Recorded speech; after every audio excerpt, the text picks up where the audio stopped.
Hello friends, UPSC दृष्टि vision IAS में आपका स्वागत है। फ्रेंड्स, इस वीडियो में मैं आईएएस स्टूडेंट के लिए एक बहुत ही इम्पोर्टेंट टॉपिक पर बात करने जा रही हूं और हो सकता है कि शुरुआत में यह टॉपिक आपको थोड़ा सा विश्वसनीय ना लगे। मैं बात करने जा रही हूं कि आपको अपने दिमाग को एक्टिव कैसे रखना चाहिए।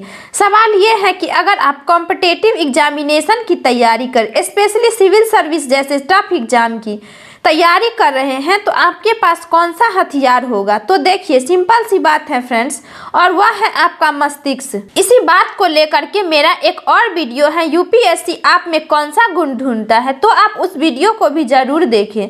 तो फ्रेंड्स, आपको एक एक्टिवेटेड माइंड की जरूरत है। तो उसका अर्थ क्या है? देखिए, प्रशासक बनने के लिए जरूरी है कि आपका मस्तिष्क सतर्क हो, संतुलित हो और सक्रिय हो। सक्रिय यानी कि लगातार चलने वाला सुस्त माइंड नहीं। इसके बाद दूसरा शब्द सतर्क यानी कि अलर्ट आपका माइंड होना चाहिए। दिमाग हमेशा चौकन्ना होना चाहिए, वो चारों तरफ देख रहा है, समझने की कोशिश कर रहा है। और तीसरा है संतुलित, यानी कि गंभीर से गंभीर परिस्थितियों में वह अपना संतुलन बनाए रखा है। तो अडित है, वह समस्याओं को समझ सकता है और समझने के बाद उन्हें बहुत अच्छे तरीके से सुलझा सकता है। और यूपीएससी के एग्जामिनेशन का जो पूरा का पूरा पैटर्न है वह इसी तरह के दिमाग की खोज करने का एक प्रणाली है। अब मैं थोड़ा सा बताना चाहूंगी कि फ्रेंड्स की एक्टिव माइंड कहते किसे हैं, और इसके लिए सबसे अच्छा एग्जाम्पल होगा अब्राहम लिंकन का। अब्राहम लिंकन जो अमेरिका के राष्ट्रपति रहे हैं, अब आपने नाम सुना होगा। उन्होंने बहुत खूबसूरत बात कही थी, बहुत प्यारी बात कही थी और बहुत ही अर्थयुक्त बात कही थी। उन्होंने कहा था कि अगर मुझे कोई 6 घंटे लकड़ी काटने के लिए कहे, मैं उनका थोड़ा सा आपको बैकग्राउंड बता देती हूँ। इससे पहले वो लकड़हारे थे, वो जंगल में लकड़ी का काम करते थे, इसलिए शायद उन्होंने ये उदाहरण दिया कि अगर मुझे कोई लकड़ी काटने के लिए कहे तो मैं 4 घंटे तक अपनी कुल्हाड़ी तेज करूंगा और लकड़ी को काटने का काम 2 घंटे करूंगा। इसे समझने की कोशिश कीजिए, वह कह क्या रहे हैं। वो जो कुल्हाड़ी है वो एक वस्तु है जिसे वो लकड़ी काटेंगे, तो वह कह रहे हैं कि आधे से अधिक वक्त मैं केवल कुल्हाड़ी को तेज करने में लगाऊंगा, उसे दूंगा, क्योंकि जितनी अच्छी मेरी कुल्हाड़ी होगी, उसकी धार जितनी तेज होगी, मैं उतनी कम समय में उतना ही ज्यादा काम कर सकूंगा। दूसरे लोग जो 6 घंटे तक लकड़ी काटते रहेंगे, उनकी धार खत्म हो गए रहेंगे, वो मुझसे ज्यादा लकड़ी नहीं काट सकेंगे, भले ही मैं 2 घंटे ही लकड़ी काटने का काम क्यों न करूं। तो आप क्या कुल्हाड़ी के जगह केवल दिमाग को रख दीजिए। सिविल सर्विस एग्जाम में यदि आपकी इंस्ट्रूमेंट है, यही आपका हथियार है, यही आपकी कुल्हाड़ी है, यानी कि हमारी जो कोशिश होनी चाहिए ये कि हम किसी तरीके से अपने दिमाग को एक्टिवेट करें, उसे इस लायक बनाएं कि सिविल सर्विस के इस युद्ध क्षेत्र में दूसरों को पराजित करके आप आगे निकल सके। तो फ्रेंड्स, अब मैं आपको कुछ वो उपाय बताने जा रही हूँ जिसके जरिए आप अपने दिमाग को सक्रिय कर सकते हैं। बोलचाल की भाषा में आप यूँ कह लीजिए कि आप उसे धारदार बना सकते हैं, उसे तेज बना सकते हैं और इस लायक बना सकते हैं कि वह चीजों को बहुत जल्दी से समझ सके, बहुत जल्दी एनालाइज कर सके, बहुत ओरिजिनल तरीके से सोच सके, बहुत सतर्क रहे। अपने समय के प्रति ज्यादा वो चारों तरफ देख रहा है और उन चीजों को रिसीव करके उनके उत्तर ढूंढ रहा है, समस्याओं को सुलझा रहा है। ऐसा मस्तिष्क आपका हो जाए तो आप समझ लीजिए कि आपका दिमाग एक्टिवेट हो चुका। इसके लिए जो उपाय है फ्रेंड्स, उसे मैं 2 भागों में बांटना चाहूंगी। एक पार्ट उसका बायोलॉजिकल है और दूसरा पार्ट उसका जो इंटेलेक्चुअल वाला पार्ट है, उसमें अलग किस्म का अभ्यास है। मैं बहुत लंबी सूची पर नहीं जा रही हूँ, मैं उन्हीं व्यवहारिक बातों की चर्चा में आपसे करना चाहूंगी जो आपके लिए संभव हो। तो जो इसका बायोलॉजिकल पार्ट है फ्रेंड्स, उसके तहत जो हमारा दिमाग है ना, वो भी एक अंग है, मस्तिष्क। उसको ऑक्सीजन की बहुत जरूरत होती है। मतलब आपके शरीर का जितना भी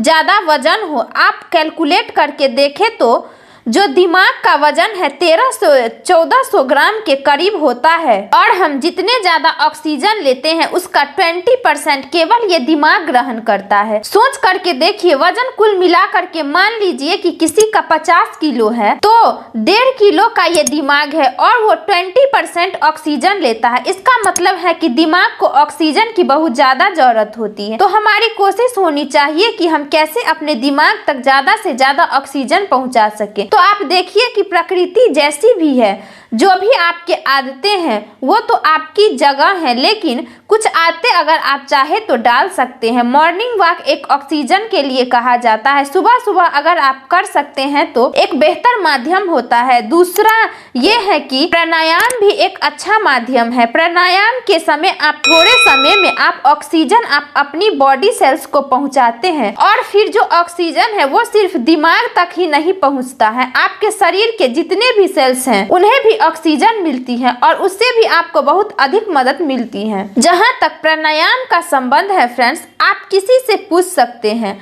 इसका जो दूसरा हिस्सा है फ्रेंड्स वो बौद्धिक किस्म का है। बौद्धिक किस्म का कहते हैं मतलब है कि मस्तिष्क की भी एक्सरसाइज की जरूरत पड़ती है। हम सोचते हैं कि जो हम पढ़ाई कर रहे हैं, जो हम चिंतन मनन कर रहे हैं, उससे मस्तिष्क का व्यायाम हो रहा है। चिंतन मनन करने से मस्तिष्क का तो व्यायाम होता ही है, लेकिन पढ़ाई करने से व्यायाम नहीं होता है। पढ़ने से तो हम बस चीजों को रिसीव कर रहे हैं, उस एंगल से दिमाग एक्सरसाइज नहीं कर रहा। एक्सरसाइज तो कराना पड़ेगा, तो दिमाग का एक्सरसाइज होगा कैसे? आप रोजाना कुछ टाइम निकालिए जिसमें दिमाग का एक्सरसाइज हो। सिंपल तौर पर यदि आप किसी के साथ किसी टॉपिक पर डिस्कशन कर रहे हैं तो आप मान के चलिए कि आपका दिमाग थोड़ी सी मेहनत कर रहा है, क्योंकि वो क्या प्रश्न करेगा, आप उस प्रश्न का क्या उत्तर देंगे, उस डिस्कशन में कोई नई बात उभर करके आएंगी, फिर उस पर आपका दिमाग सोचेगा और फट से उसका उत्तर देगा। और जब बहस बहुत ज्यादा बढ़ जाएगी तो आप देखेंगे कि दिमाग में नए तर्क आने लगेंगे। वो तर्क देगा, आप उसके तर्क को काटेंगे, उससे सहमति व्यक्त करेंगे और सहमति व्यक्त करेंगे, तो एक तरह से दिमाग का मंथन होने लगता है और ये बहुत अच्छा तरीका माना जाता है।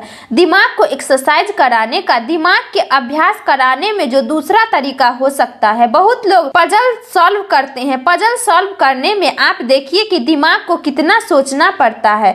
मैथ सॉल्व करना एक बहुत अच्छा उपाय माना जाता है। इसलिए कहा जाता है कि जो दिमाग गणित जानता है, गणित सॉल्व कर सकता है, वो बेस्ट ब्रेन है। और कहा जाता है कि नेपोलियन बोनापार्ट दोपहर का भोजन करने के बाद हमेशा गणित पर बातचीत किया करते थे और कुछ समय गणित सॉल्व करने में लगाया भी करते थे। और जो नेपोलियन का ब्रेन था फ्रेंड्स, वो बहुत अद्भुत ब्रेन माना भी जाता है। ठीक है, आप इसी तरह से कुछ उटपटांग विषय पर सोचना शुरू करेंगे तो आप देखेंगे कि आपका दिमाग कैसे अटक जाएगा।